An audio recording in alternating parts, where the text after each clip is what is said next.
capítulo 16 y versículo 13. Usted es bendecido esta mañana porque le ha tocado escuchar un tema que yo predico una vez al año nada más. El único tema que predico una vez al año, usted lo va a escuchar el día de hoy. Y el tema es tan importante como cualquier otro tema. Y usted me dirá entonces, ¿por qué lo predica tan poquito? Bueno, porque ese tema se ha pervertido tanto dentro de muchos centros cristianos o lugares que se llaman cristianos, que la gente del mundo y muchos creyentes también dicen, otra vez van a hablar del dinero. Por eso, mis hermanos, he tenido la necesidad de predicárselo una vez al año nada más, para que no piense que me interesa su dinero, ni que vivo de su dinero, ni que la iglesia se mueve por su dinero. Pero sí es necesario que yo se lo enseñe, porque es muy importante que usted reciba esta enseñanza y vea la bendición que hay de parte de Dios. Pero que quede en actas que es una vez al año nada más. Amén. Lucas 16. Y vamos a leer el versículo 13, para que vea lo que dice ahí. Lucas 16, versículo 13, si lo encuentra, por favor, vamos a ver, póngase de pie y vemos cuántos ya lo localizaron. 1, 2, 3, 4, 5, 6, ya lo tenían todos, más que no se querían levantar. Así estaban los niños ayer, ¿no? Estaban jugando a las sillas y no se querían quitar de su silla también. Lucas 16, versículo 13, leemos todos juntos con la bendición del Padre, del Hijo y del Espíritu Santo. Amén.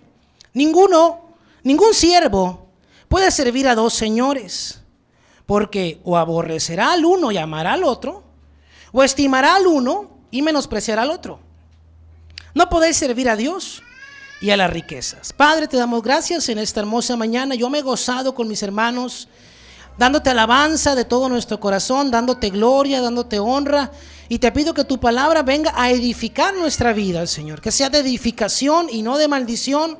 Que sea, Señor, redarguyendo nuestros corazones para aprenderla y tomar todas las bendiciones que tú tienes para nosotros en el nombre de Jesús. Amén y amén. Den un aplauso al Señor, tome su lugar. Sigámonos cuidando, mis hermanos. Jesús nunca expresó algo acerca de otra cosa como lo hizo en esta ocasión. Jesús no dijo que no podíamos servir a Dios y al poder. Jesús no dijo que no podíamos servir a Dios y al pecado. Jesús no dijo que no podíamos servir a Dios y a su carrera profesional, que no podíamos servir a Dios y a nosotros mismos. No, eso Jesús no lo dijo. Pero sí dijo algo muy importante, que no podíamos servir a Dios y a las riquezas. ¿Y por qué lo dijo así? Bueno, porque la gente sabemos de manera instintiva, nadie nos tiene que decir, cuando venimos a los pies de Cristo, que no podemos servir, por ejemplo, a Dios y al pecado. Eso ya lo sabemos. Simplemente con venir a la casa de Dios, con leer la palabra, nos va redarguyendo nuestro corazón y decimos, no, pues no puedo decir que soy cristiano y luego ir a pecar, ¿verdad? A veces no sabemos ni siquiera qué es un pecado o lo que estamos haciendo sea un pecado, pero tenemos el concepto de que no debemos de pecar si queremos servir a Dios. Pero el dinero, mi hermano, la naturaleza del dinero es bien engañosa. Las riquezas es muy engañosas. Entonces a veces, aunque somos cristianos, perdemos la perspectiva de que estamos sirviendo más a las riquezas que a Dios. Por eso Jesús dio el énfasis en esto. Ve, a mí me gusta escuchar muchos programas en la radio cristiana. Y varias veces he escuchado esto. El tema del cual más habla Jesús es del dinero. Si usted lee los evangelios con mucha calma, él habla de muchos temas. Jesús habla de muchos temas, pero del tema que más repetidamente habla Jesús es acerca del dinero. Porque la Biblia dice, donde está tu tesoro, ahí está tu corazón. Y Jesús quería dejar bien claro esto y dijo, no puedes servir a Dios y a las riquezas. Y muchas personas piensan que están sirviendo a Dios cuando realmente son esclavos del dinero. Y usted me va a decir esta mañana, bueno, pues si yo ni dinero tengo, ¿cómo voy a ser esclavo del dinero? Yo tengo menos 100 pesos, menos 2,000 que le debo a la Coppel o algo así. No, mi hermano, podemos ser esclavos del dinero sin siquiera tener dinero y sin darnos cuenta de eso. Acompáñame a Marcos y le quiero hacer una aclaración en esta mañana. Sí, yo leo la Biblia mucho en las predicaciones, pero el día de hoy voy a leerla mucho más, porque quiero que quede bien fundamentado de dónde saco todo lo que estoy diciendo. Marcos capítulo 4.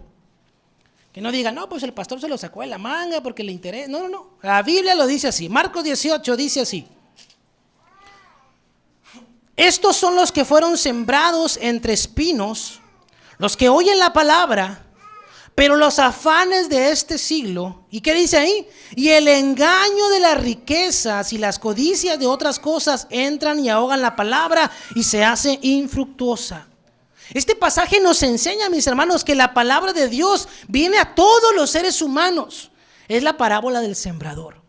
La semilla, que es la palabra, llega a todos los seres humanos, pero hay algunos que están afanados con las cosas de este mundo y engañados con las riquezas, dice Jesús. Entonces, el buscar las riquezas, el estar buscando el dinero, ahogan la palabra que ya había llegado a nuestra vida y no producimos fruto. Entonces, mis hermanos, los afanes de la vida ahogan la palabra. Y uno de esos afanes, sin duda, es conseguir dinero. Acompáñenme a 1 de Timoteo, donde el apóstol Pablo le escribe al joven Timoteo, capítulo 6 y versículo 9. Timoteo 6, 9 dice así. Acá está. Porque los que quieren enriquecerse. No, ¿y qué tiene esa niña? ¿No será el moño, hermana? Digo, a lo mejor hace que se vaya así. Bueno, dice, versículo 9. Porque los que quieren enriquecerse, ¿quiénes? Los que quieren enriquecerse, caen en tentación y lazo, y en muchas codicias necias y dañosas, que hunden a los hombres en destrucción y perdición. Porque la raíz de todos los males es el amor al dinero, el cual codiciando algunos se extraviaron de la fe y fueron traspasados de muchos dolores. ¿Cuál es la raíz de todos los males? El amor al dinero, no el dinero. El amor al dinero. Y el apóstol Pablo le escribe al joven Timoteo, le dice, hay quienes se quieren enriquecer. Y le digo que en esta época es difícil hablar en la iglesia acerca de las finanzas, porque hay muchos falsos predicadores. Bueno, sí son reales, son predicadores reales, pero que enseñan falsamente, ¿verdad? El otro día escuchaba uno que decía, es que un pastor que está en pobreza, ¿cómo va a bendecir a los demás? Falso, porque Jesús dijo, el Hijo del Hombre no tiene ni dónde recostarse la cabeza. O sea, Jesús, mi hermano, no tenía ni una cama. Él no tenía dónde acostarse. Y bendecía, y nos sigue bendiciendo hasta el día de hoy. El apóstol Pedro y el apóstol Juan iban a subir al templo a la hora de la oración y el limosnero les pidió dinero. Y ellos no traían dinero. No tenían dinero, pero lo bendijeron con la sanidad. Entonces este predicador que dijo que un pastor pobre no puede bendecir, está equivocado. Pues claro, ¿verdad? Él tiene su mansión en Miami, su yate y su jet privado. Pues por eso habla acerca de eso. Por eso tan difícil, mis hermanos, hablar acerca de estos temas. Pero Jesús claramente nos dice, y Pablo nos dicen, que las riquezas nos pueden desviar. Que es peligroso ir tras el dinero y tras las riquezas. Ya quedó eso muy claro. Y vamos a ver un último texto en Lucas. Va a decir, ay, ¿cómo le muevo? Bueno, vamos a fundarnos bien para que nos den el amparo. Lucas capítulo 12, versículo 15. Jesús está dando la enseñanza y dice, y les dijo, mirad, Lucas 12:15, mirad y guardaos de toda avaricia, porque la vida del hombre no consiste en la abundancia de los bienes que posee.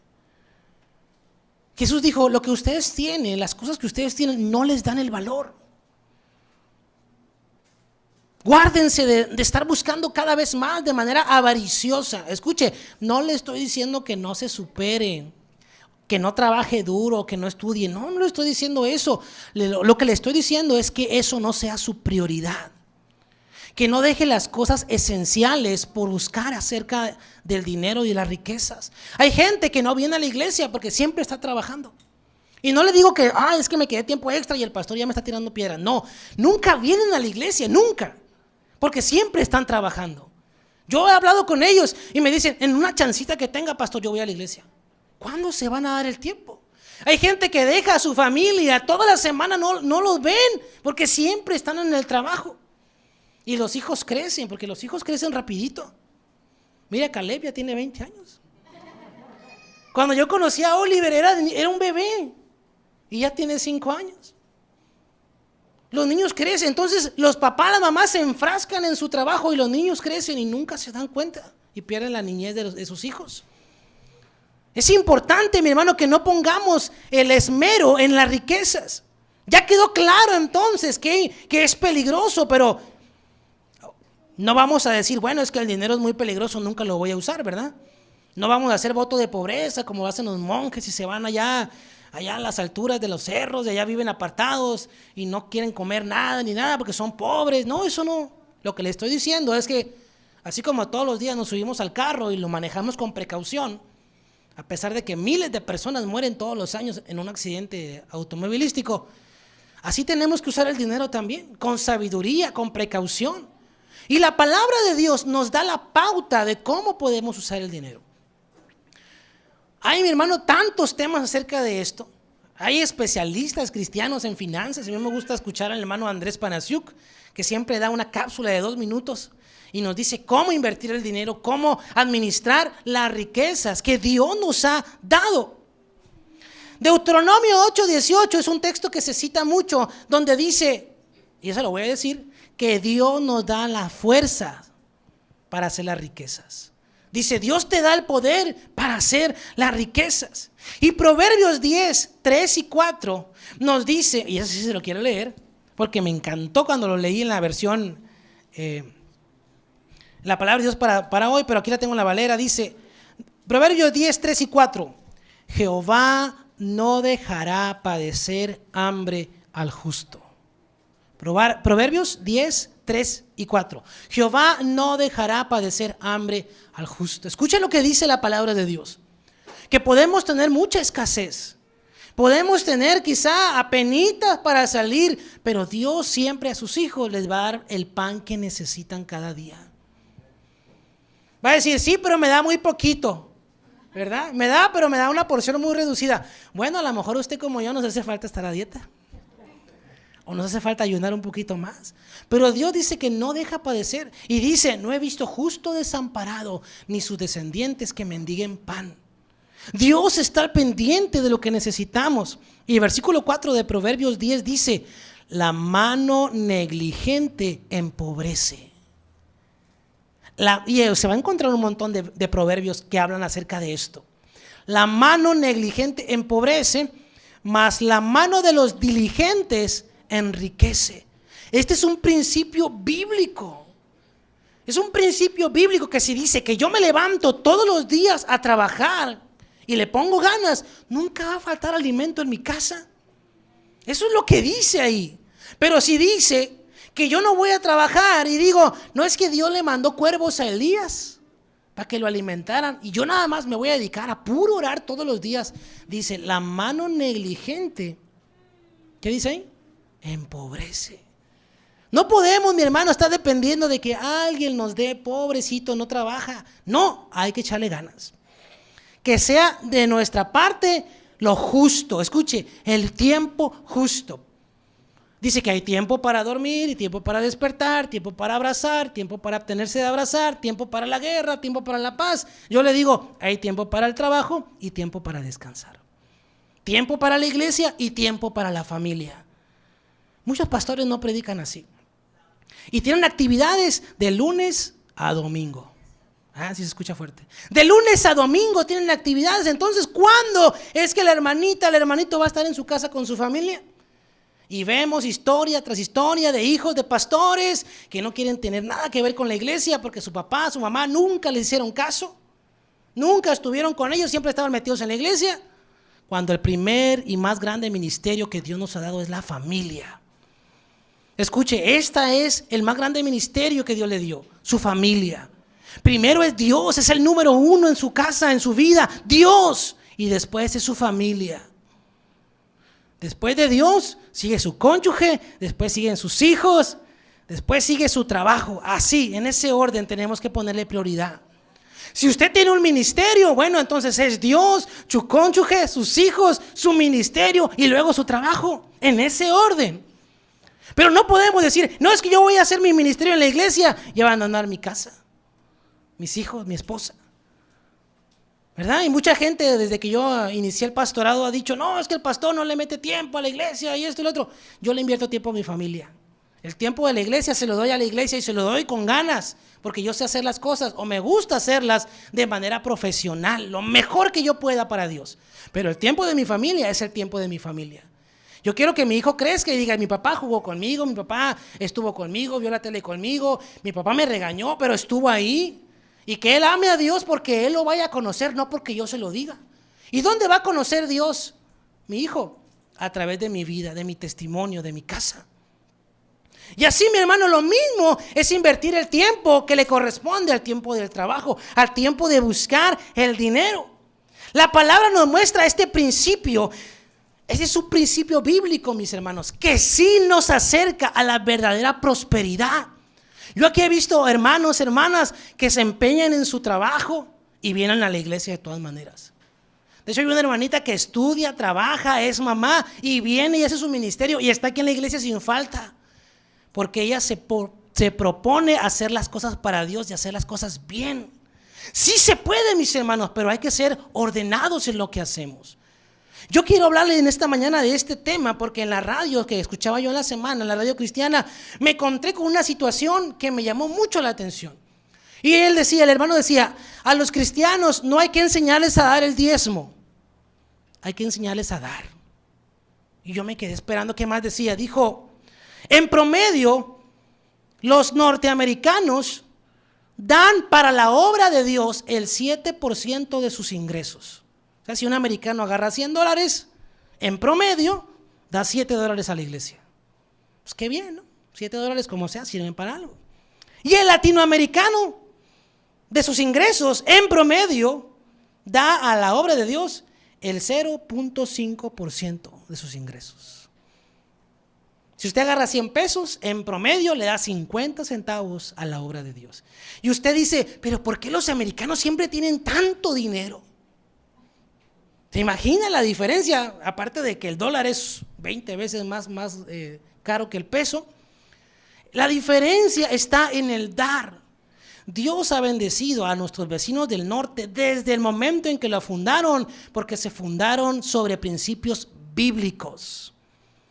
Los puritanos fundaron Estados Unidos. ¿Quiénes son los puritanos? Cristianos que salieron huyendo de Inglaterra porque ya no querían vivir en el pecado que estaba viviendo su país. Y los cristianos vinieron y fundaron ese país a base de trabajo, de lucha. Y hasta el día de hoy, aunque ya están bien mareados los americanos, ¿verdad? Dios los sigue bendiciendo porque ellos siguen dando. Todos nosotros hemos conocido o conocemos misioneros americanos que levantaron una iglesia por allá, que vienen a trabajar con los niños allá, que donan tal cosa, y todo viene de Estados Unidos. Ellos dan, y nosotros, vamos a ver cómo nosotros tenemos que hacer. La Biblia nos enseña en el Antiguo Testamento que los israelitas tenían varios mandamientos de Dios en la ley de Moisés. Ellos tenían que dar las primicias, cantábamos hace rato, ¿verdad? Daremos solo las primicias, pues tú mereces lo mejor. Las primicias de las cosechas era lo mejor. Y la primera primicia, el primer fruto de la cosecha se llevaba directamente al templo. También ellos tenían que dar el diezmo y cada 2 años tenían que dar un diezmo más. O sea que en promedio, según el hermano que hizo la cuenta, los israelitas daban de todos sus ingresos a Dios el 23.5% de sus ingresos, casi el 25%. Y eso era una orden de Dios. Ahora, todos estos mandamientos están en el Antiguo Testamento y eran para la iglesia. No, eran para el pueblo de Israel. Eran para ellos. Porque hay mucha discusión, ¿verdad? En los que son muy legalistas dicen, no, el diezmo está en el Antiguo Testamento y ya no hay que darlo. Bueno, tienen razón. Todo esto que le hablo era en el Antiguo Testamento. Nada de eso es una ley que aplique forzosamente a la iglesia. Pero no quiere decir que porque ya no se usan los mandamientos del Antiguo Testamento, no quiere decir que el principio bíblico esté en desuso. Todo el mundo habla de Malaquías 3 cuando habla de los diezmos, ¿verdad? ¿En qué me habéis robado? Dice el pueblo de Israel a Dios. En sus diezmos y en sus ofrendas, porque no hay alimento en mi casa, etcétera, etcétera. Bueno, ese mismo Dios, vaya conmigo a Malaquías, que le dijo al pueblo de Israel hace un poco más de 2500 años, que quería que le regresaran sus diezmos y sus ofrendas, porque el pueblo de Israel no las estaba pagando. Ese mismo Dios, mi hermano, dice algo muy interesante. En el capítulo 3 y versículo, déjenme le digo, 6, ahí está. Malaquías 3:6 dice: porque yo, Jehová, no cambio. ¿Cómo la ven? Porque yo, Jehová, no cambio. Y luego dice: por tanto, hijos de Jacob, no habéis sido consumidos. O sea, dice Dios, porque como yo no cambio de opinión, por eso nomás no los ha destruido. Pero me llama mucho la atención que dice: yo no cambio. O sea, el mismo Dios que estaba recriminándole al pueblo de Israel que no le daban ofrendas, que no le daban diezmos, para que Él los pudiera bendecir, Él dice: yo no cambio. Y eso me retumba a mí en los oídos 2500 años después, porque ese mismo Dios es el que tengo yo el día de hoy. Ese Dios no cambia. Sí, quizá ya no es una ordenanza legalista como la que tenían los israelitas, pero Dios sigue con sus principios, con los principios que Él nos ha dado. Y vaya conmigo ahí mismo, Malaquías 3, versículo 10, dice: traed todos los diezmos al alfolí, y hay alimento en mi casa. Y probadme en esto, dice el Señor de los ejércitos, si no abriré las ventanas de los cielos y derramaré sobre vosotros bendición hasta que sobreabunde. Versículo 11, reprenderé también por vosotros al devorador, y no destruirá el fruto de la tierra, ni vuestra vida en el campo será estéril, dice Jehová de los ejércitos. Todas las naciones os dirán bienaventurados, porque seréis tierra deseable, dice Jehová de los ejércitos. Ese Dios que le dio ese mandamiento es el que Dios tenemos, es el mismo Dios que tenemos ahora. Pero dice algo muy importante. Dice: yo voy a reprender a tu enemigo, al devorador. A ese que dice usted: es que yo agarro dinero y no me rinde. Eso que no le rinde, Dios lo va a reprender. No es que sea una maldición de Dios porque usted no le da. No, eso es lo que le pasa a cualquier persona en el mundo. A quien sea. Agarran dinero y no nos alcanza para todo lo que queremos. Pero dice de Dios: si tú me das a mí primero, yo voy a reprender eso y te va a alcanzar. Te va a alcanzar para lo que necesites. Y esto, mi hermano, es algo que yo aprendí yo en mi vida personal. Yo lo aprendí y lo apliqué, y he visto cómo Dios ha reprendido al devorador.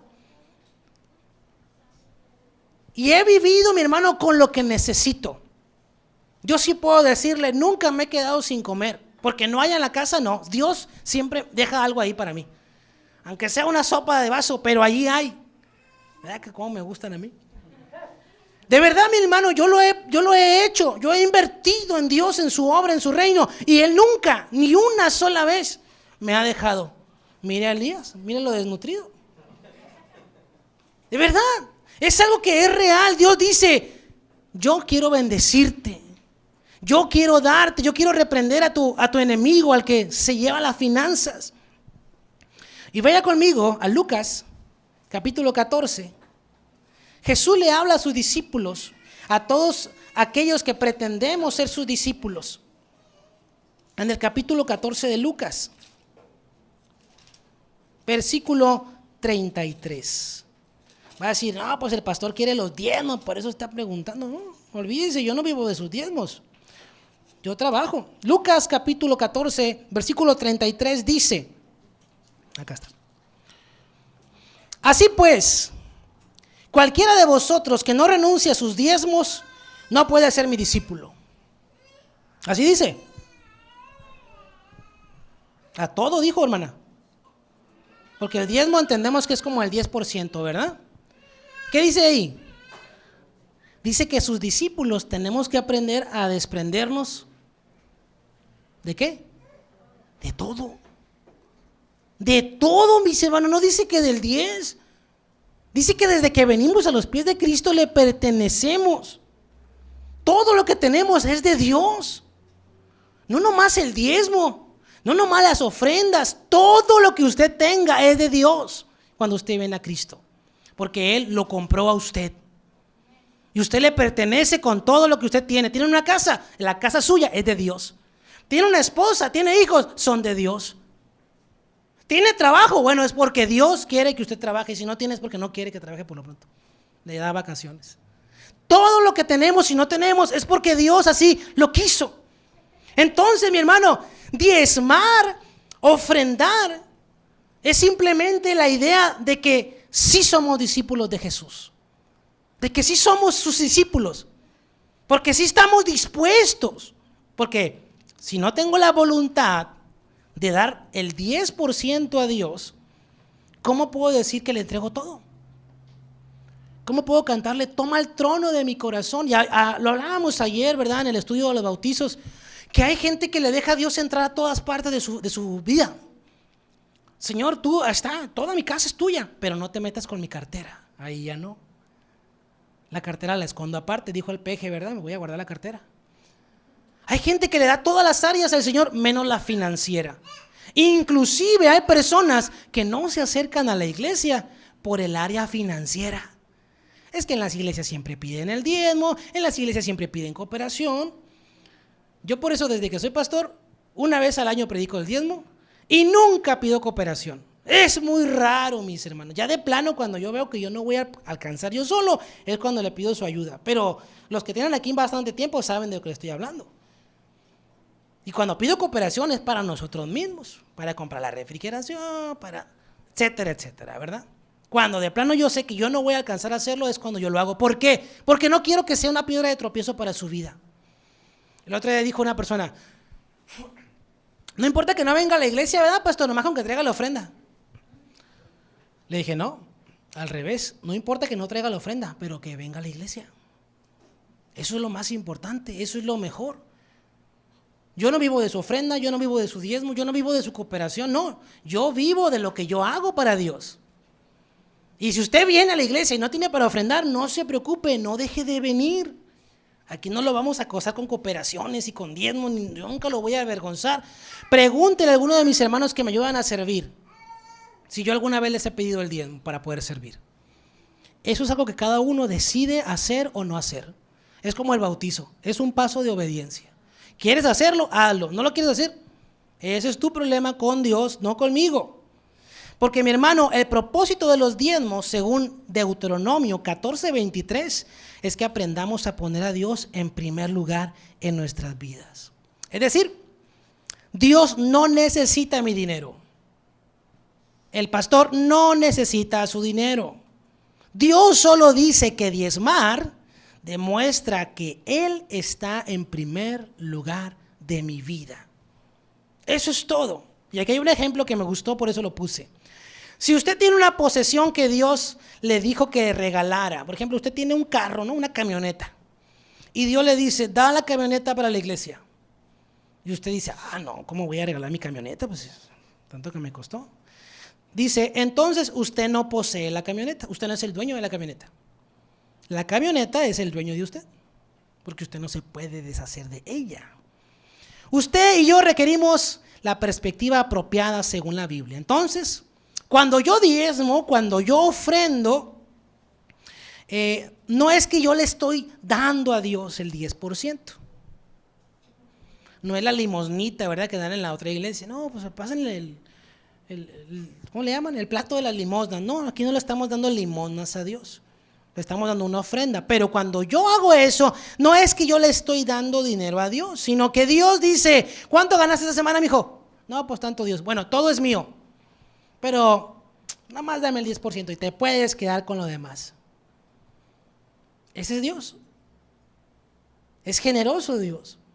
Y eso lo podemos aplicar a todas las áreas de mi vida. ¿Cuántas horas tienes al día, mijo? No, pues tengo 24, Señor. Bueno, todas son mías, pero dame una hora nada más y te quedas con las otras 23.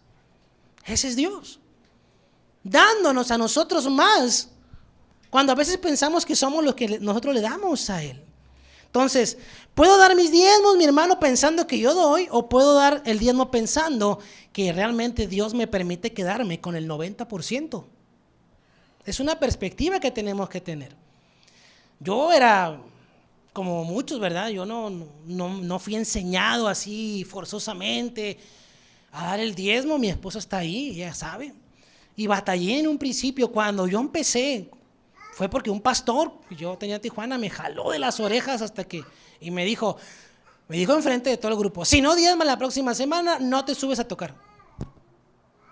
Y me dio mucha pena porque no me lo había dicho a mí nunca, pues nunca me dijo personalmente: Elías, no diezmas, tienes que diezmar. No, simplemente ese día, no sé, que amaneció de mala, yo creo. Y me avergonzó y empecé a diezmar, pero yo lo bendigo de todas maneras porque empecé a ver cómo Dios me empezó a dar. Y me empezó a dar más, mucho más de lo que yo jamás en la vida había pensado o tenido. Dios me bendijo porque yo aprendí, mi hermano, a darle al Señor. Ahora, el otro día me encontré un hermano, todavía es tiempo, que me dijo: no, es que yo le daba el diezmo a mi mamá.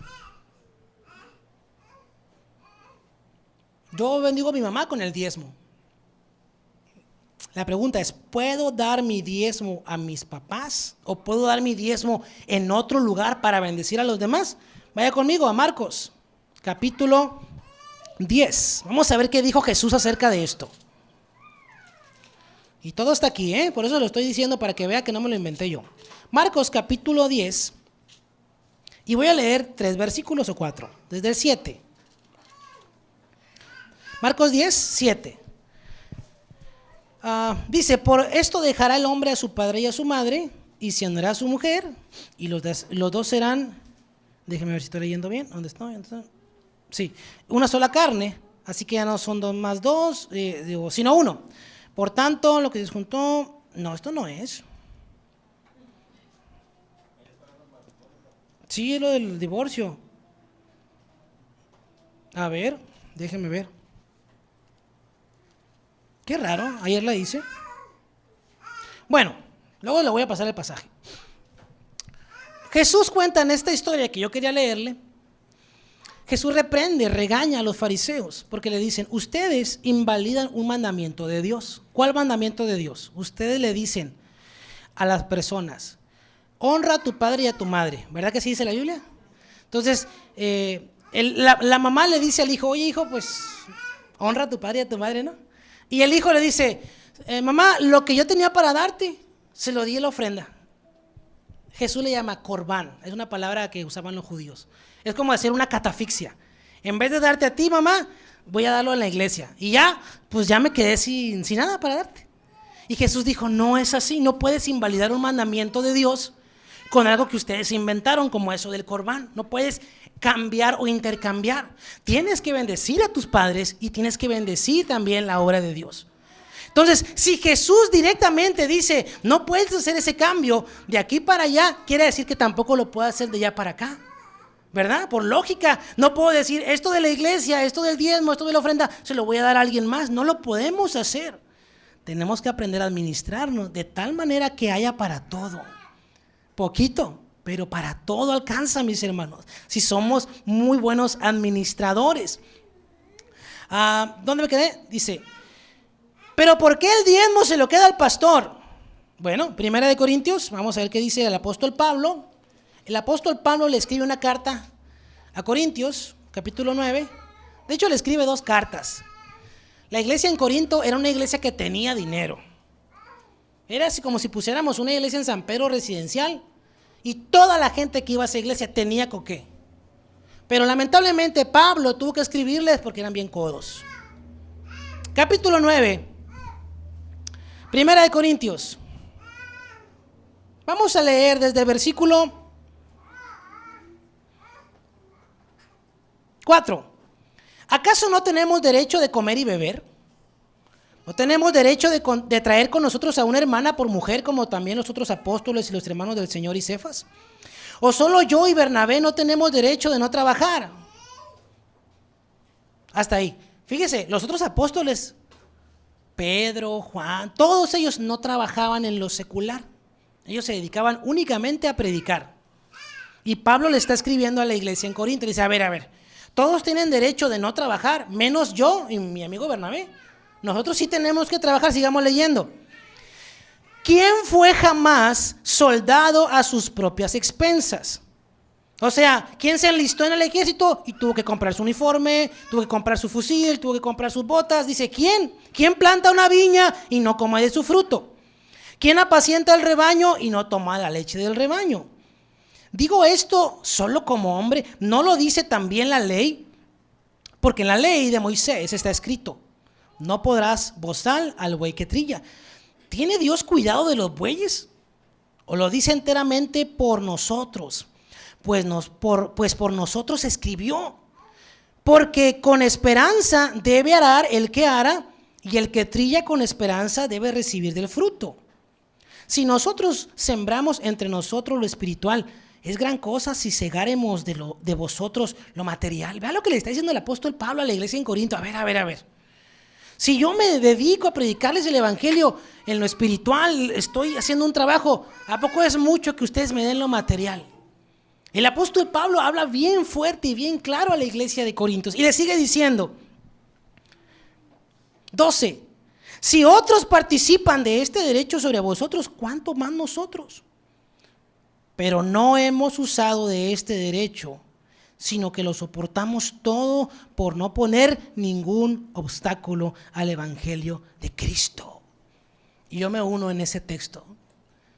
Por eso lo predico una vez al año nada más, para que la gente no sea un obstáculo que diga, no, es que el pastor, como yo he escuchado, es que los pastores se hacen ricos con los diezmos.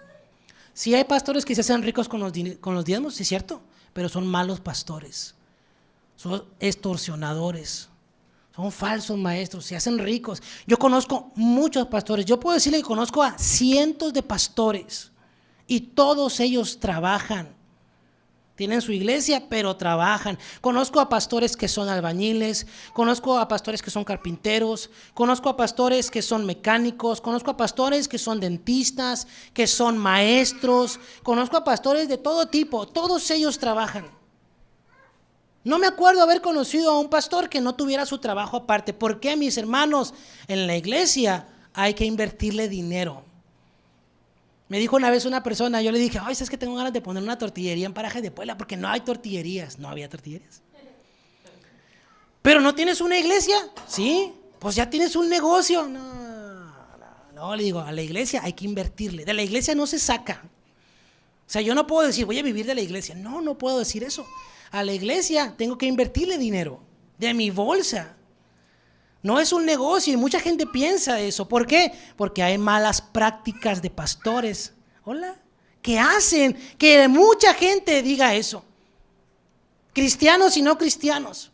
¿A poco Dios ocupa mi dinero? No. Dios necesita tu corazón.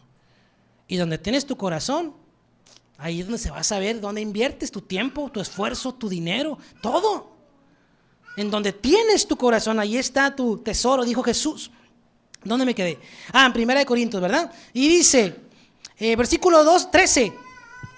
¿No sabéis que los que trabajan en las cosas sagradas comen del templo y que los que sirven del altar participan? Así también ordenó el Señor a los que anuncian el evangelio, que ¿qué? Que vivan del evangelio. Pero yo soy como el apóstol Pablo, versículo 15. Pero yo de nada de eso me he aprovechado. Ni tampoco he escrito esto para que se haga así conmigo, porque prefiero morir antes de que nadie desvanezca mi gloria. Pues si anuncio el evangelio, no tengo por qué gloriarme, porque me es impuesta necesidad, y ay de mí si no anunciara el evangelio. Por lo cual, si lo hago de buena voluntad, recompensa tendré. Pero si de mala voluntad, la comisión me ha sido encomendada. ¿Cuál es pues mi galardón?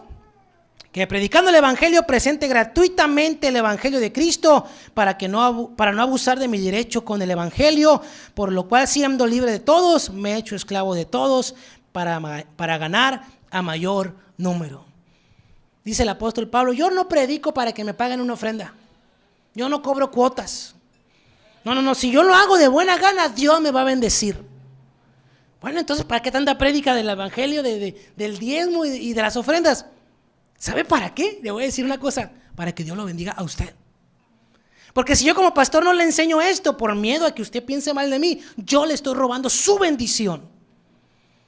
Y yo se lo digo porque yo vivo en esa bendición. Dios me da lo que necesito y más de lo que necesito. Porque yo he aprendido a invertir mi vida en Dios. No solamente mi dinero, mi vida en el Señor. Y por eso esta vez, y le digo, usted es bendecido porque le tocó esta enseñanza el día de hoy. Y esta regla, ¿dónde me quedé? Vámonos a Lucas capítulo 6. Ya casi termino, mis hermanos. Lucas capítulo 6 y versículo 38. Aquí vamos a ver cómo podemos aplicar esto que vimos al dinero. Lucas 6:38 dice: dad y se os dará. Medida buena, apretada, remecida y rebosando dará en vuestro regazo, porque con la misma medida con que medís, se os volverá a medir. Y esta regla, mi hermano, se aplica a todas las áreas de nuestra vida. Que si yo, por ejemplo, invierto tiempo en mi esposa, de ella voy a recibir tiempo. Si invierto amor en mi hijo, de él voy a recibir amor.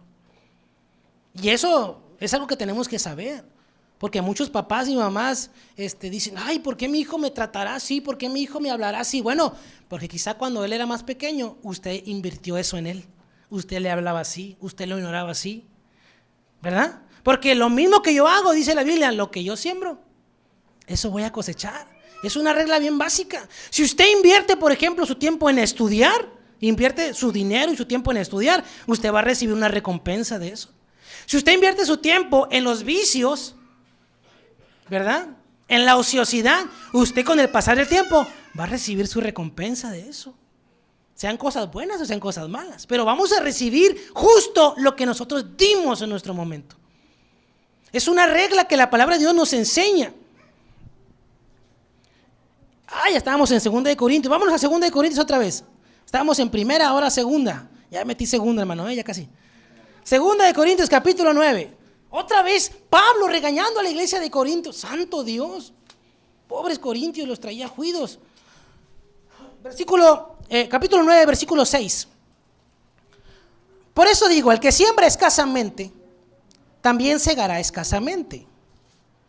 Y el que siembra generosamente, generosamente también segará. Cada uno de, ¿cómo qué dice ahí? Como propuso en su corazón, no con tristeza, no vaya a dar un billete de 200 con tristeza, no. Ni por necesidad, no, puede que el pastor está predicando de las ofrendas, pobrecito, hay que darle, no. Porque Dios ama al dador alegre. Si usted va a dar 5 pesos para la iglesia, para Dios, délos alegremente. De como la viuda, lo que usted tenga, lo que usted pueda, pero délos alegremente, porque Dios ama al que da alegremente. Si usted va a dar 1,000,000 de pesos, pero lo va a dar todo triste, todo amargado, todas fuerzas, mejor no los dé, quédeselos. Lo que le vaya a dar a Dios, déselo de corazón. Si usted tiene 5 minutos de su día únicamente para orar, dóblelos con una rodilla al Señor, dígale, Señor, mira, te los doy estos 5 minutos con todo mi corazón. Eso es mejor que estar 2 horas ahí de manera monótona y pensando en otras cosas y según orando. No, mi hermano, Dios bendice al que da alegremente. Y me gusta lo que sigue. Y poderoso es Dios para hacer que abunde en vosotros toda gracia, a fin de que, teniendo siempre en todas las cosas lo suficiente, abundéis para toda buena obra. ¿Alguien tiene una versión diferente de la Biblia? A ver, pastora, búscalo. Porque le voy a decir lo que dice aquí. Dice, Dios ama al que da alegremente. Y, ¿ya lo tienes? Es 2 de Corintios 9.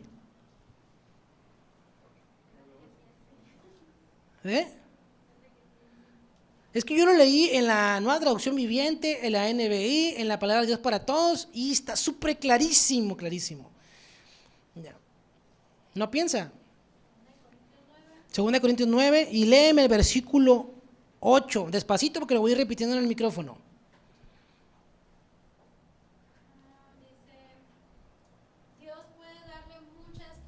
Dios puede darle muchas cosas a fin de que tengan todo lo a fin de que tengan todo lo necesario y aún les sobre. y aún les sobre. Así podrán hacer algo en favor de otros. Así podrán hacer algo en favor de otros. La palabra de Dios para todos dice, y si ustedes dan alegremente, Dios les dará lo suficiente para que ustedes tengan todo lo que necesiten y tengan para bendecir a los demás. Ve cómo dar con alegría y con gozo al Señor es como bendecirnos a nosotros mismos. Mucha gente no da. Mucha gente no da. Porque nos excusamos y decimos, pues es que yo no tengo ni para mí. ¿Cómo voy a dar? Pero acabamos de ver, mi hermano, cómo si nosotros le damos a Dios, Él nos va a dar lo suficiente. Mucha gente tiene miedo de decir, es que si doy este dinero para la obra, me voy a quedar sin Él y no me va a completar en la semana. Créame que si no lo da para Dios, no le va a completar para la semana. Y no es que lo esté maldiciendo, es una regla real. Pero si lo damos para Dios, Él nos va a dar lo suficiente para nosotros y para dar. Y ahí mismo, en el capítulo 8 de 2 de Corintios, Pablo le escribe a la iglesia en Corintios y le dice, ¿saben qué? Estoy juntando una ofrenda para la iglesia que está en Jerusalén porque están pasando por pobreza. Y me encuentro, dice, que la iglesia que está en Macedonia quiere también ofrendar. Pero la iglesia de Macedonia estaba pasando por tribulación, estaba pasando por carencia. La iglesia en Macedonia estaba pasando por necesidad. Pero dice Pablo, pero me rogaron que les dejara dar también. Y ustedes que tienen, le dice a los corintios. El apóstol Pablo le dice a los corintios, mis hermanos, hay una iglesia que está pasando por necesidad y quiere dar. Y hace 2 años que fuimos a Los Ángeles al Congreso de Pastores, nos dijeron que la iglesia en Siria, en esa época Siria estaba, pues ustedes saben, ¿no?, conflictos bélicos. Había salido mucha gente refugiada y estaba en campos de refugiados de la ONU. Y allí había cristianos. Y allí esa gente que estaba pasando esa necesidad, esa carencia, juntaron una ofrenda para mandársela a los misioneros que estaban trabajando en su país. ¿Cómo? Dije yo me quedé, ¿cómo es eso posible? Si ellos les regalan comida al gobierno de la ONU porque no tienen, están fuera de su casa por la guerra. ¿Y cómo juntaron una ofrenda para los misioneros? Y Dios me dio un cachetadón, y no con guante blanco, un cachetadón, y dije, santo Dios. Porque la gente que tiene menos siempre es la que más da. La iglesia que tiene menos es la que más se esfuerza. Pablo le reprocha a los corintios, ¿cómo puede ser posible que los macedonios, siendo ellos, quieran dar y ustedes teniendo con qué, no lo puedan hacer? Tenemos que ser como los macedonios, mis hermanos, que aunque no tenemos, de lo poco o mucho que Dios nos dé, de ahí aprender a dar a Dios. La pastora está juntando de su dinero una ofrenda para los misioneros en Medio Oriente. Si usted quiere cooperar, un sobre ahí, póngale, es para los misioneros, pastor, no es para usted, y échale la ofrenda ahí. Ella lo está haciendo de su dinero, porque yo le dije, voy a hacerme el propósito de cada mes de la ofrenda de la iglesia, aportar para las misiones en Medio Oriente. No hemos podido hacerlo. Y hace 2 años de eso. Y fue por la pandemia. Porque en la pandemia no ofrendamos y pues ya no se pudo. Quiero pensar que por eso. Pero siempre se puede, mis hermanos. Póngase de pie, ya vámonos. Quiero terminar con esto, para que se vaya bien. Algunas personas gastan todo lo que pueden gastar. O sea, si ganan 100 pesos, gastan 100 pesos. Esta gente siempre está en quiebra, porque nunca puede hacer nada más. Otras personas gastan menos de lo que podrían gastar. Esta gente está ahorrando, lo que sea, 10 pesos, 5 pesos, 100 pesos, siempre está ahorrando. Además de esa categoría, hay gente que gana, pero gasta más de lo que gana. Esas personas siempre están en deuda, ¿verdad? ¿Cuántos dicen amén? Ahora, si aplicamos este principio a las ofrendas, sería así. Algunas personas dan menos de lo que son capaces de dar. Esta gente se está perdiendo la bendición que Dios tiene para ellos. Otros dan lo que pueden dar. Y eso se le llama obediencia. Aquí dice que da el 10%. Ahora, ahí le voy a mi 10%. Pero hay unos más allá que tienen un don. Y ellos dan más de lo que pueden. Y yo conozco gente así. Yo no soy uno de esos, voy a ser franco. Eso es un don que Dios le da a alguien. Ellos dicen, yo gano 1,000 pesos. Vamos a hacer una suposición, ¿no? Y me tengo que quedar con 500 para el mandado, para la gasolina, para lo que sea. Pero esa gente prefiere quedarse sin ese dinero. O quedarse con menos para dar para Dios. Y yo cuando los he conocido digo, wow, eso sí es un don. Yo me conformo, ¿verdad?, con dar lo que me toca. Pero si usted tiene el don de dar, se le va a notar. Y si usted ni siquiera da lo que puede, mi hermano, no sabe lo que se está perdiendo. La bendición de Dios en su vida. Y con este tema nos vemos hasta el próximo año. Padre, te damos gracias.